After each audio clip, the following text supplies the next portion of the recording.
Hello and happy time zone. It's me, Ivory, and welcome to my cozy diary. Today I have a heap of books, and I got some of these from Amazon, and then some of them I got from the Dollar Tree.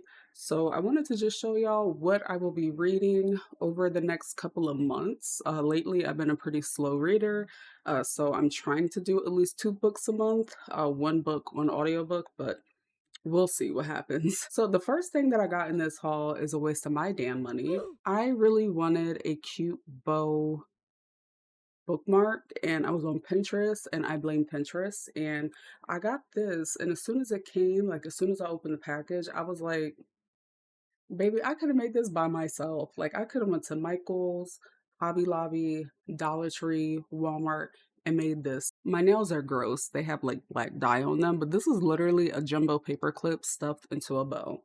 And I'm actually pissed off that I paid $6.95. All right, let's talk about the first book. This is The Butcher and the Blackbird. This has been on my TBR. After reading Haunting Adeline, I was like, there has to be books out there that are dark romance that aren't scary. Like there should be dark romances that don't make me want to call Talkspace and tell them about my life problems.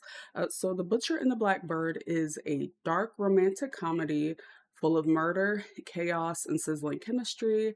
Every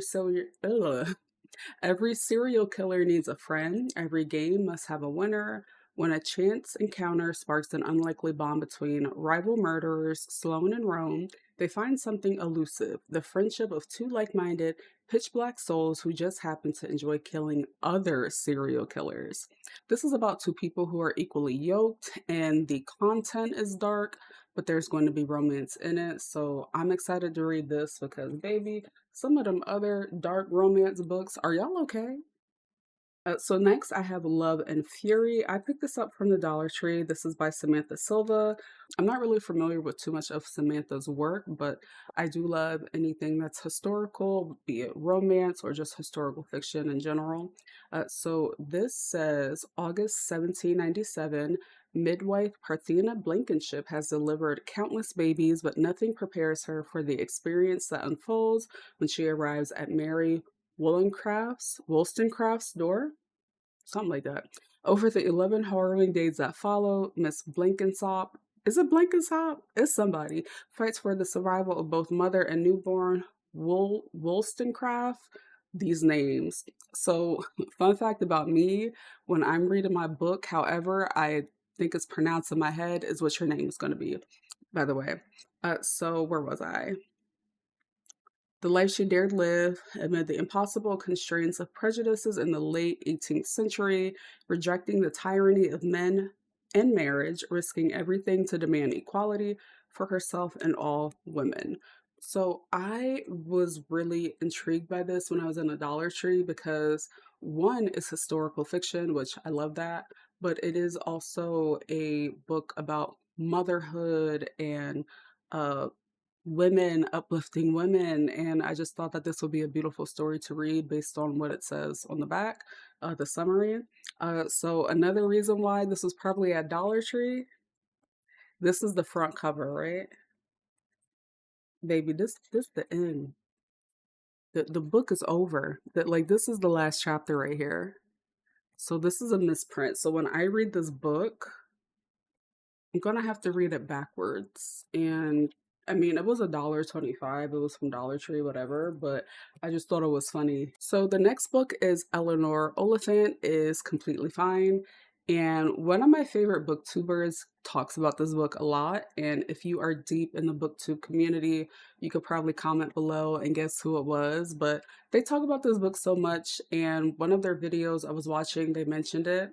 And there was just something that was said about Eleanor's character that made me feel like, wait a minute, is this book about me?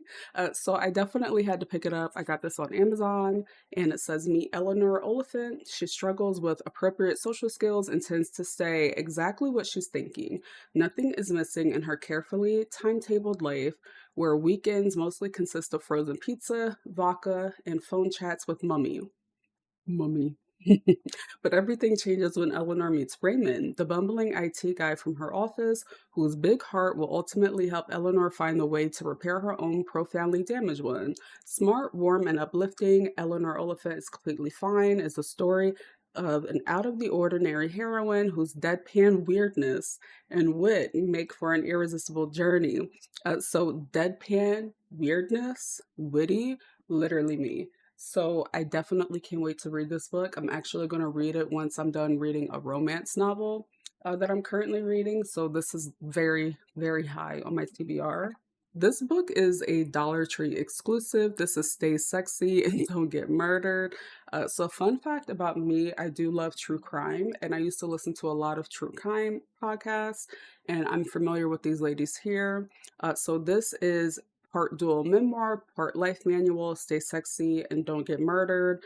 The definitive how to guide is an account of two lives that collided over the dark stuff, inspired by the ugh, inspired by the empowering. Why can I say empowering? Oh my gosh. Inspired by the empowering and offbeat battle cries made famous on their hit podcast, Karen and Georgia recount the formative moments of their lives that taught them everything they know and everything they don't about life, friendship, and various pancake situations. I don't know when I'm going to read it, but I do plan on giving it a go sometime before the year is over. And I'll put it on Goodreads. Now, my Goodreads, it really don't be updated, but that's my goal for the summer and for my 75 soft to work on my Goodreads more. That way, when I want to recount how I felt about a book when I initially read it, I could go back there and see it. Years ago, when I was younger, I used to keep a reading journal. I don't really do that anymore, so I want to utilize Goodreads in order to get back good. So the next book is interesting because I got this from Dollar Tree. However, it does have a Target sticker, and the timing for me was just a little bit because Target said what they said about the diversity and inclusion, and I'm just gonna let you guys look at the cover and you be the judge. So when I saw this book at Dollar Tree, Witchful Thinking, I was very excited because I actually heard about this book before. And it says, Love is the trickiest spell of all. Lucinda Caraway loves living in Freya Grove, the mystic seaside town where charms, hexes, and magical beings of all kinds are the norm. She spends her days teaching high school history and her nights reading tea leaves and tending to her conjure gardening. It's a good life, but she can't stop wishing for more. So this is a romance, and I see here that the person that wrote the book is a Jersey native, which I'm from Jersey too. I didn't know that, but I have seen this book circulating online, and I love romance, I love magic, I love fantasy, all of that. This next book I'm so excited about. I have been wanting this and I just never got it because I was like, oh, I'm going to finish this book. I'm going to finish this book. I'm going to finish that book, whatever. But because I will be going on a major no buy for the next couple of months, I wanted to buy this before that started. And this is Legend Born. Ooh. This is Legend Born by Tracy Dion. I feel like this book really doesn't need an introduction. But it says, after her mother dies in an accident, 16-year-old Bree Matthews wants nothing to do with her family memories or childhood home. A residential program for bright high schoolers at UNC Chapel Hill seems like the perfect escape until Bree witnesses a magical attack her very first night on campus, a flying demon feeding on human energies. So I have heard so many great things about this book. And one of my biggest beefs with romance fantasy right now is that a lot of the a lot of the books give dumb girl gets lucky, meets old man, falls in love. What I do appreciate from what I've heard about this book and what they have on a blurb on the back of the book is that it don't give dumb lucky girl. It gives girl who is striving for, something. She's strong, she's smart, she's witty, and I really can't wait to read this. So if you have read Legendborn, let me know in the comments because I am going to need to talk to someone about this book. I feel like this might be a 5 star. So stay tuned. We'll see how that goes. This next book was recommended to me from Amazon like 50, 11 times. Anytime I got a book or whatever, like they were suggesting this book to me so much that I was like, okay, I'll buy it.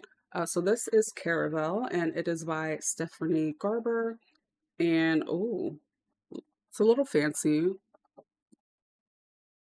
This is fancy. Okay. It says Scarlet Dragna has never left the tiny island where she and her sister Tella live with their powerful and cruel father. Now Scarlett's father has arranged a marriage for her, and Scarlett thinks her dreams of seeing Caravel, the fairway, a once-a-year performance where the audience participates in the show, are over. But this year, Scarlett's long dreamt of invitation finally arrives. With the help of a mysterious sailor, Tella whisks Scarlett away to the show, only as soon as they arrive, Tella is kidnapped by Caravel's mastermind organizer, Legend. It turns out that this season's Caravel revolves around Tella, and whoever finds her is the winner. So this one is giving like mystery, some action, and it has a heroine. So I'm excited to read that. Last but not least, we have Red Rising. I have been dying to read this book, literally. I mean, figuratively, but like literally. So this is like a little dystopian, a little fantasy, and I've heard that if you love like Game of Thrones, you will love Red Rising. So this is by Pierce Brown. And it says Dara is a red, a member of the lowest caste in the color coded society of the future. Like his fellow Reds, he spends his days working below ground, believing that the blood and sweat of his people are making the surface of Mars livable for future generations. But Darrow and his kind have been betrayed, discovering that human. Mm. I can read. Discovering that humanity colonized the surface generations ago, establishing vast cities and lush wilds, Darrow realizes that he and his fellow Reds are nothing more than slaves to a decadent ruling class. So I love space. I love reading. I love dystopian. I love fantasy. So I think this book might be like a 4 or 5 star for me. This is a trilogy. So there's Red Rising, Golden Sun, and Morning Star. And oh, not the book trying to fight me. Okay, you'll be a 5 star. You'll be a 5 star. So I can't wait to finish reading this. I am bumping this up on my TBR, and I will let you guys know how I like it. So that's all for me with my book haul. I do want to introduce you guys to Darius. This is my son, y'all. This is my son, Darius. He is a golden pothos. So fun fact, I used to have a large plant collection. Then I got like really sick. I had surgery, and then my plants just started dying one by one. So yeah, definitely, keep Darius in good thoughts. I am going to give you guys updates as I continue to grow him. Thank you guys so much for watching. If you enjoyed, feel free to subscribe. I do hope to hit 100 subs on this channel. I typically make gaming content, but over the next couple of years, I definitely want to phase away from that. And on here, I'll still probably do like vlogs where I play games, but I really want to dive more into my reading and more into other hobbies. I have been learning how to crochet, and lately I've been back into 3D art, 3D modeling. I want to get a 3D printer. So I really just want to use this channel to focus on my hobbies, be that reading or baking or art. Or Darius, my plan, or playing other games outside of like life simulation games. I would really love to share that with you guys. So I'm hoping that by the end of the year, we reach 100 subscribers. And if not, I'll still be happy anyway. So I'm going to be posting more on this channel. And yeah, just stay tuned. Other than that, thank you guys so much for your time. Be sure to stay hydrated, be kind to yourself, and I will catch you in the next video. Bye.